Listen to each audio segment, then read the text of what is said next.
Benini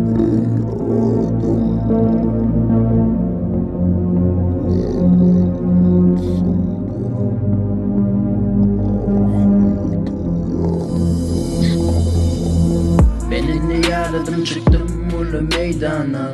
Benini tanıdım ki Maraş yemen peydama. Yanlışımı görüp dedim beytmedi ol şeytana. Boyun eğme şeytana.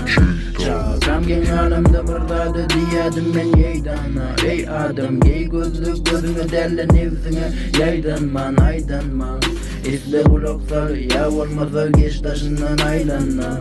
Köp oylanma, başardan köpçülükten saylanma. Qaraş sen köpçülüğün seni sevip saylarına. Qaraşma komşun sana, sadaka paylarına.